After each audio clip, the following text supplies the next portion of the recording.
السلام علیکم، کیسے ہیں آپ سب لوگ؟ امید ہے کہ سب ٹھیک ہوں گے، جہاں ہوں گے خوش ہوں گے۔ آج کی سٹوری میں نے ایک ویب سائٹ سے لی ہے جس کا نام ہے اندھیری رات۔ آئیں شروع کرتے ہیں۔ دور آسمان پر اماوس کا چاند اپنی پوری آبتاب کے ساتھ چمک رہا تھا۔ ہر سو پھیلا اندھیرا ماحول پر چھائی ہوئی خوفناکی میں اضافہ کر رہا تھا، اور جب درخت کے پتے سرسراتے تو ماحول اور خوفزدہ ہو جاتا۔ ایسی اندھیری رات میں ایسا خوفناک منظر صرف ایک ہی جگہ کا ہو سکتا ہے، اور وہ تھا ایک پرانا قبرستان۔ مگر زیادہ عجیب بات یہ تھی کہ ایسی خوفناک رات میں ایک اکیلی لڑکی قبرستان میں کیوں آئی تھی؟ قبرستان میں اس کی موجودگی کی کیا وجہ ہو سکتی ہے؟ اس کی کوئی مجبوری تھی یا کسی اور ارادے سے آئی تھی؟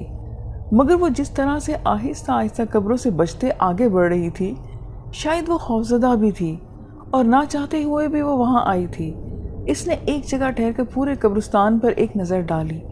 تھوڑے فاصلے پر ایک بیری کے درخت کے برابر میں اینٹوں کی مدد سے ایک نیم پختہ چبوترا بنا ہوا تھا۔ وہ اس کی جانب بڑھ گئی تھی۔ اور پھر اس سے آگے کیا ہوا، یہ بیان کرنے سے پہلے شاید آپ یہ جاننا ضروری سمجھیں گے کہ ایسی کیا وجہ تھی کہ وہ رات کے وقت قبرستان آئی تھی۔ اس کے لیے آپ کو گزشتہ دنوں کے بارے میں جاننا ضروری ہے۔ اب میں آپ کو کچھ دن پہلے کی طرف لے کے چلتی ہوں، جہاں سے یہ کہانی شروع ہوئی تھی۔ اس بار انوشے کے کزن کچھ زیادہ دنوں کے لیے آئے تھے۔ گھر کے تمام بڑے سو چکے تھے، جبکہ وہ سارے لان میں بیٹھے قصے کہانیوں میں مشغول تھے۔ اور قصے کہانیوں کو رخ جب جنات کی طرف ہوا تو جنات کے قصے کہانیاں شروع ہو گئے۔ اور یہ سب شروع ہوا، انوشے بالکل خاموش ہو گئی تھی، کیونکہ انوشے جن بھوتوں اور ان کے قصوں کہانیوں سے بہت زیادہ ڈرتی تھی۔ اور ان سب کا شروع ہوتے ہی جیسے اس کو نیند کا بہانہ مل گیا۔ وہاں سے جانے کا اس نے سوچا تو سب کو اندازہ ہو گیا کہ انوشا اب خوفزدہ ہو رہی ہے، اور وہ یہ سب اس بات سے واقف بھی تھے کہ انوشا جن بھوتوں سے اور ان کی کہانیوں سے بہت ڈرتی تھی۔ انوشا کو یوں خوفزدہ ہوتے ہی دیکھ کر اس کے تمام کزن اس پر مذاق اڑانا شروع ہو گئے۔ کوئی کہنے لگا کہ انوشا تم تو سدا سے ہی ڈرپوک ہو، تو کوئی یہ کہتا کہ رات کو سوتے وقت آیت الکرسی پڑھ کر سو جانا، ورنہ پتہ نہیں تم صبح اٹھ پاؤ گی بھی یا نہیں۔ انوشا کو بہت غصہ بھی آ رہا تھا، مگر وہ اپنا غصہ ضبط کر کے بیٹھی تھی۔ اس کے ضبط نے جب جواب دیا تو اس کے چچا زاد نائرہ بولی کہ اب بس بھی کرو، ورنہ انوشا ابھی دنیا سے رخصت ہو جائے گی۔ اگر حفص نے یہ سب کا بند نہیں کیا تو انوشا سے بالکل بھی برداشت نہیں ہوا، اور وہ بول پڑی کہ اب ایسا بھی کیا ہے کہ ایک بندے کے پیچھے ہاتھ دھو کر ہی پڑ گئے ہو؟ اب اتنا بھی مجھے ڈر نہیں لگتا جتنا تم لوگوں نے سمجھ لیا ہے۔ انوشا نے یہ بات نائرہ کو دیکھتے ہوئے کہی تھی۔ بس تم رہنے ہی دو، تم کتنے پانی میں ہو ہم سب جانتے ہیں۔ اور اب تو انوشا چڑ ہی گئی تھی۔ وہ سب اس کا مذاق اڑا رہے تھے، اور انوشا نے فیصلہ کر لیا تھا کہ اب کچھ بھی کر کے وہ ان سب کا منہ بند کر کے ہی رہے گی۔ تم سب بتاؤ کہ میں کیا کروں گی جس سے تم سب کا منہ بند ہو جائے۔ انوشا کی اس طرح سے بولنے پر سب حیران ہو گئے تھے، کیونکہ کسی کو بھی یہ توقع نہیں تھی کہ انوشا کچھ ایسا بولے گی۔ اور پھر 4 دن گزر گئے تھے۔ ان لوگوں نے ابھی تک انوشا کو یہ نہیں بتایا تھا کہ اسے کیا کرنا تھا، اور انوشا بھی سوچ سوچ کر ہلکان ہو رہی تھی کہ پتہ نہیں وہ سب کیا بولیں گے کہ اسے کیا کرنا ہے۔ وہ سارے لان میں جمع تھے، جبکہ انوشا ابھی تک آئی نہیں تھی۔ انوشا کو کیا کرنا تھا ان لوگوں نے سوچ لیا تھا۔ جب وہ لان میں آئی تو اس پر نائرہ کی نظر آ گئی، اور وہ بولی کہ لو بھئی انوشا آ گئی۔ انوشا تمہیں یاد ہے کہ 4 دن پہلے تم نے کیا کہا تھا کہ تم ہمیں ثابت کر کے دکھاؤ گی کہ تمہیں کبھی ڈر نہیں لگتا اور تم بہت بہادر ہو، اسی لیے جو ہم تمہیں بولیں گے وہ تم کرو گے۔ انوشا نے جواب دیا کہ ہاں مجھے یاد ہے، تم لوگ بتاؤ کہ مجھے کیا کرنا ہوگا۔ ہم سب نے یہ ڈیسائیڈ کیا ہے کہ تمہارے گھر سے دور جو قبرستان ہے، آج کی رات تم اکیلی وہاں رہو گی، اور وہ جب تک فجر کی اذان نہیں ہو جاتی تم ہمارے ساتھ قبرستان تک جاؤ گی، مگر قبرستان کے اندر اکیلی ہی رہو گی۔ یہ ٹاسک ہے جو تمہیں کرنا ہے، اور اگر یہ ٹاسک تم پورا کر لیتی ہو تو ہم مان جائیں گے کہ تم بہت بہادر ہو، اور آئندہ ہم میں سے کوئی بھی تمہیں ڈرپوک نہیں بولے گا۔ اسے ایسا کرنا ہوگا، یہ سنتے ہی انوشا کو سانپ سونک گیا۔ اسے ذرا بھی اندازہ نہیں تھا کہ وہ اسے ایسا کرنے کا بولیں گے۔ وہ تو سمجھ رہی تھی کہ وہ کوئی معمولی سا ٹاسک دیں گے، جیسے کہ اکیلے کوئی فلم دیکھنا اور یا پھر اکیلے لان میں سونا، مگر اسے ایسا کچھ کرنا پڑے گا یہ انوشا نے کبھی سوچا بھی نہ تھا۔ ان چاروں کی نظریں انوشا پر ہی جمی ہوئی تھیں کہ اب وہ کیا جواب دیتی ہے۔ کیا وہ ایسا کرنے کے لیے راضی ہو جائے گی یا پھر منع کر دیتی ہے؟ اسے ایسا کرنے سے بہت خوف آ رہا تھا، وہ سوچ میں پڑ گئی کہ اگر وہ کرنے سے منع کرتی ہے تو سب کے سامنے وہ شرمندہ ہو جائے گی، کیونکہ اس نے ہی کہا تھا کہ وہ جو بولیں گے وہ کرے گی، اور اگر وہ قبرستان میں جانے کے لیے ہاں بول دیتی ہے تو اس میں بہت خطرہ ہے۔ پھر اسے خاموش دیکھ کر وہ سارے اس کا مذاق اڑانے لگے۔